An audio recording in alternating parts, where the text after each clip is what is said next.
Hello et bienvenue dans la Sophro pour mieux vivre, le podcast qui vous aide à sortir de votre zone de confort par l'action et la réflexion. Je suis Émilie Gage, sophrologue et hypnothérapeute certifiée, également praticienne en PNL et spécialisée dans l'arrêt du tabac et des addictions, la gestion du poids et du stress. Ce podcast est une safe place pour vous. Je vous accompagne à retrouver une sérénité dans votre quotidien à travers divers sujets pour vous aider à bousculer sereinement vos comportements et vos habitudes pour réussir vos objectifs. Vous êtes prêt à faire germer la graine en vous pour devenir une jolie fleur ? Alors installez-vous confortablement et soyez prêt à devenir acteur de votre changement. Hello, j'espère que vous allez bien en ce début de rentrée. De mon côté, tout va bien. Pour celles et ceux qui avaient suivi sur Instagram, j'ai passé l'été à me former à la PNL, d'où cette nouvelle intro. Et ensuite, vous avez peut-être dû voir sur Instagram que je suis partie à Londres. Je suis maintenant de retour à Strasbourg et gonflée à bloc, prête à m'organiser à nouveau pour cette rentrée. J'ai aussi vu que pendant l'été, il y avait pas mal de nouvelles personnes qui nous ont rejoints. Alors bienvenue à vous, merci pour votre temps et pour votre confiance. Ce podcast a pour vocation d'être votre safe place pour vous aider à sortir de votre zone de confort par l'action et la réflexion. La zone de confort, c'est un concept assez large, ce qui fait que dans ce podcast, nous parlons ensemble de plein de choses différentes et ça, c'est trop chouette. Et aujourd'hui, nous allons ensemble nous interroger, comme le titre l'indique, sur les différents rythmes circadiens pour que vous puissiez comprendre et découvrir votre propre rythme en cette nouvelle rentrée. Alors vous êtes prêts ? C'est parti !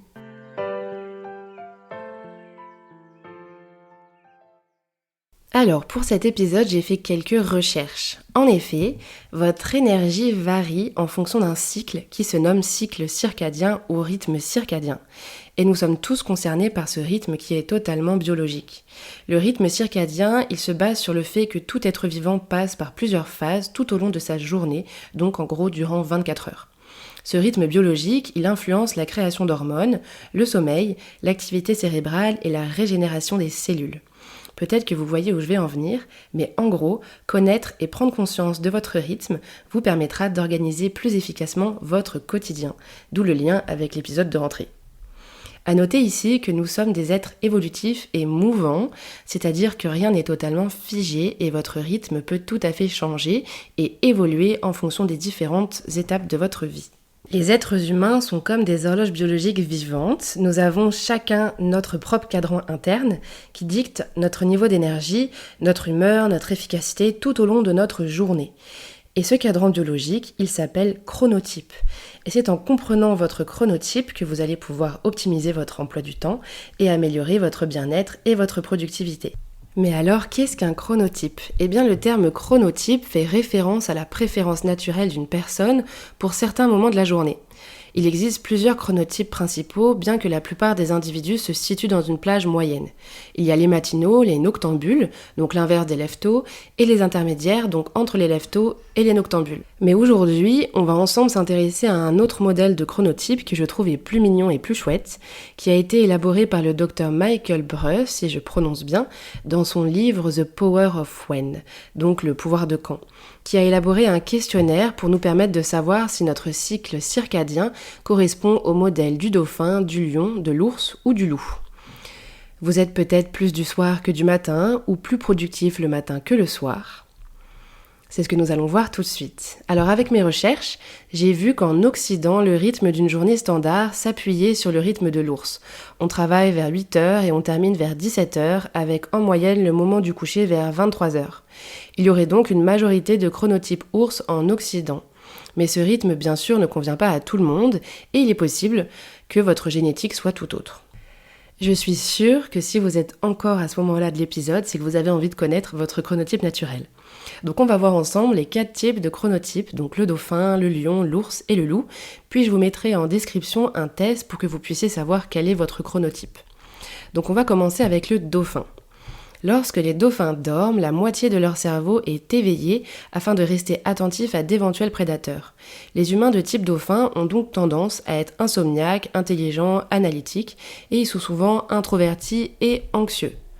Au réveil, les chronotypes dauphins ne se sentent pas très frais, ils sont souvent fatigués jusqu'au soir lorsque tout d'un coup, ils se sentent en alerte.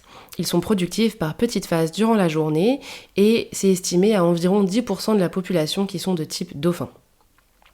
Le lion, quant à lui, il est plutôt optimiste, stratégique, pragmatique. Il est au taquet dès la première sonnerie du réveil et se sent fatigué qu'à partir de la deuxième partie de l'après-midi. Il est très productif le matin et pareil, il est estimé à environ 15-20% de la population qui possède un chronotype lion. Est-ce que certaines ou certains d'entre vous se sont déjà reconnus dans les deux premiers chronotypes, dauphin et lion? Je suis très curieuse de le savoir. Mais là, on va continuer avec le chronotype ours. L'ours, il est plutôt prudent et il recherche le confort. Au réveil, le chronotype ours, il met un peu plus de temps à sortir du lit. Normal, c'est un ours, il aime bien hiberner. Il se sent fatigué aussi au milieu de la soirée. Il dort profondément, mais pas aussi longtemps qu'il aimerait. Il est plus en alerte au milieu de la matinée jusqu'en début de l'après-midi, après c'est l'heure de la sieste, et environ 50% de la population possède ce chronotype, tout simplement. Comme je l'avais dit au début, l'Occident se base sur ce chronotype-ci. Et ensuite, il y a le loup. Le loup, il est impulsif, il prend des risques. Le chronotype loup, il a de la difficulté pour se lever avant 9h. Il se sent fatigué jusqu'à midi et a du mal à être actif avant. Il commence à être productif en fin de matinée, mais surtout en fin de soirée, à partir de 19h, jusqu'à 21h, minuit parfois. Et là, c'est environ 15-20% de la population qui possède ce chronotype. D'ailleurs, petite parenthèse, moi je suis plus un chronotype de type loup, c'est complètement le mien. J'ai aucune difficulté à travailler en fin de journée jusqu'à pas d'heure, parfois jusqu'à 2h du matin. Je considère même que la nuit, je suis plus concentrée parce que j'ai pas de sollicitation extérieure, tout le monde dort.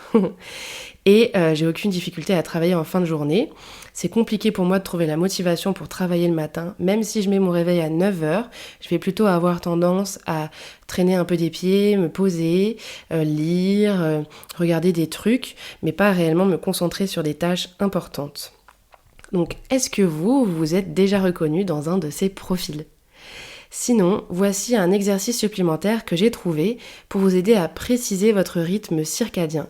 Il consiste à mesurer votre énergie matinale et nocturne. Donc l'idée, c'est d'évaluer votre énergie le matin, 1 heure après votre réveil, et de la noter sur une échelle de 1 à 10, 1 étant une énergie très basse et 10 très haute. Et ensuite, vous faites la même chose pour évaluer votre énergie du soir, mais cette fois-ci 1 heure avant votre coucher. Pareil, de 1 à 10, donc 1 étant toujours le plus bas et 10 le plus haut. Et ensuite, vous soustrayez la note du matin et la note du soir, et ça vous donnera votre niveau d'énergie. Si vous avez entre 8 et 4, alors vous êtes un lion. Entre 3 et moins 3, vous êtes un ours. Et entre moins 8 et moins 4, vous êtes un loup. Donc je vous donne l'exemple avec moi-même pour que vous compreniez un peu le calcul. Par exemple, pour moi, j'ai mis 3 pour l'énergie que j'estime avoir 1 heure après mon réveil. Et j'ai mis 9 pour l'énergie que j'estime avoir 1 heure avant mon coucher. Donc j'ai fait 3 moins 9 égale moins 6. Et moins 6, c'est un loup. Donc je suis un loup. Et peut-être que vous avez remarqué qu'il n'y a pas le dauphin dans cet exercice-là, simplement parce que c'est un peu plus confus pour les dauphins, puisque ça engendre des problèmes d'insomnie qui rentrent en jeu. Et il n'y a pas que les dauphins qui peuvent être insomniaques, on peut avoir un autre chronotype et être insomniaque. Donc si vous pensez être un dauphin, je vous conseille de lire un peu plus sur le sujet pour bien définir votre chronotype. Et on ne peut pas finir cet épisode sans parler de l'écoute de soi, car apprendre à s'écouter pour mieux vivre reste une chose essentielle, et comprendre votre chronotype est un outil précieux pour une gestion efficace de votre temps, une meilleure productivité et une amélioration de votre qualité de vie. J'imagine bien que ça ne peut pas être tout le temps le cas, et vous ne pouvez pas tout le temps définir vos horaires par rapport à votre travail, voire peut-être même jamais. Mais l'idée, c'est d'essayer de vous écouter et de respecter votre horloge biologique. Votre chronotype, faut le voir un peu comme une pièce de puzzle qui peut façonner un petit peu votre puzzle en général et donc votre bien-être personnel. Et si vous souhaitez ajuster votre chronotype pour mieux vous adapter à vos obligations professionnelles ou sociales, ça peut être totalement possible avec un effort conscient. Cependant, et j'insiste bien sur le cependant, sur ce point-ci, il est important de le faire progressivement et avec le soutien d'un professionnel de santé si cela est nécessaire. Vous trouverez donc en description un test pour savoir quel est votre type de chronotype. N'hésitez pas à me partager votre animal en commentaire ou sur Apple Podcast ou Spotify ou bien directement via les réseaux. Je serai ravie d'échanger avec vous. Merci de m'avoir écouté. Je vous dis à dans 2 semaines et jusque-là, prenez soin de vous. Merci infiniment d'avoir écouté cet épisode jusqu'à la fin. Si vous vivez des situations particulières ou que vous avez des objectifs que vous souhaitez réaliser à travers la sophrologie ou l'hypnose, n'hésitez pas à me contacter sur mon compte Instagram @sophro-vie ou directement via mon site internet sophrovie.fr. N'hésitez pas à vous abonner et à mettre un petit avis ou 5 étoiles sur la plateforme de votre choix et surtout à en parler autour de vous si le podcast vous plaît. Merci de votre confiance et à très vite.